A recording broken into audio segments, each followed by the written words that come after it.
میں ایک حدیث سنا کے اپنے بات کو تھوڑی دیر بس 10-15 منٹ بات کروں گا انشاءاللہ، پھر بات کو ختم کرتا ہوں میں. اب جو میں کہنا چاہ رہا ہوں ایک مثال سے سمجھاؤں گا. ایک صحابی کو رسول اللہ صلی اللہ علیہ وسلم نے دیکھا کہ درخت لگا رہے ہیں. آپ صلی اللہ علیہ وسلم نے انہیں فرمایا کہ تمہیں، حدیث کا مفہوم ہے، کیا تمہیں یقین ہے کہ جب تک یہ درخت پھل دے گا تم اس وقت تک زندہ بھی رہو گے؟ انہوں نے فرمایا نہیں. فرمایا پھر اتنی لمبی لمبی امیدیں ہیں بھائی، تمہیں کیا پتا.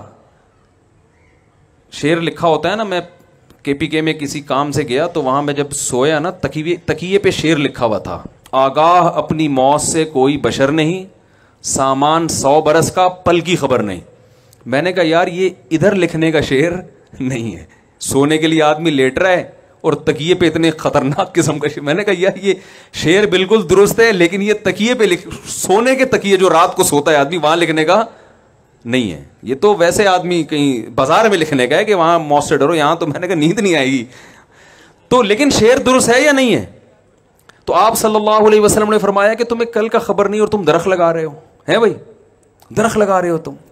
اس حدیث سے کیا لگ رہا ہے؟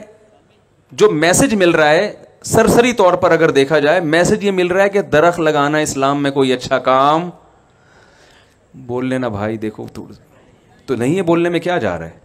درخت لگانا اسلام میں کوئی اچھا کام نہیں ہے. جو بھی درخت لگائے گا مولوی صاحب یہ حدیث پیش کریں گے، یار وہ صحابی لگا رہے تھے درخت اور آپ صلی اللہ علیہ وسلم نے فرمایا تمہیں کل کا پتہ نہیں. پلاننگ، کھجور کا درخت تو 5 سال بعد جا کے پھل دیتا ہے. 5-10 سال کی پلاننگ کر رہے ہو، کوئی فائدہ نہیں ہے. لہذا یہ جو لگے ہوئے ان کو بھی کاٹ دو تاکہ دنیا سے محبت جڑ سے کیا ہو جائے، ختم ہو جائے. اس حدیث سے یہ پتہ چل رہا ہے. لیکن دوسری حدیث میں آتا ہے، صحیح مسلم کی حدیث، آپ صلی اللہ علیہ وسلم نے فرمایا جس نے درخت لگایا، زندہ نہیں رہا وہ پھل تک، اس کے پھل نہیں دیکھے، مر گیا.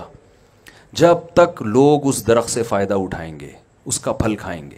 حتیٰ کہ پرندے بھی اس درخت سے جو فائدہ اٹھائیں گے، جانور بھی جو فائدہ اٹھائیں گے.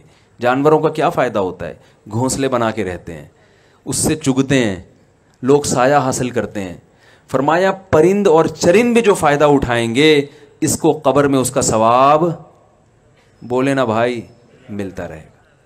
دیکھو دونوں حدیثیں ایک دوسرے کی اپوزٹ. اس حدیث سے کیا پتہ چلتا ہے؟ درخت، بولو نا بھائی، لگانے چاہیے. یہ پتہ چل رہا ہے نا. پہلی والی حدیث سے پتہ چل رہا ہے نہیں لگانا چاہیے، دوسری سے پتہ چل رہا ہے لگانے چاہیے. تو ظاہر ہے ایک پیغمبر 2 متضاد باتوں کا حکم تو نہیں دے سکتے نا. اصل میں پہلے جو منع کیا جا رہا ہے اس میں درخت لگانے سے مقصد کچھ اور تھا. یہاں جو لگانے کی ترغیب دی جا رہی ہے اس سے مقصد کچھ اور ہے. درخت ایک ایگزامپل ہے. درخت ایک ایسی چیز ہے کہ جتنا ہوتا ہے، جتنا نظر آتا ہے نا، تو اتنا نہیں ہوتا، بلکہ اس کے پھل ہیں، اس کے ثمرات ہیں جس کو پھل کہا جاتا ہے. اس کا پروفٹ ہوتا ہے. ایک آم کی گٹلی لاکھوں آم پیدا کرتی ہے کہ نہیں کرتی؟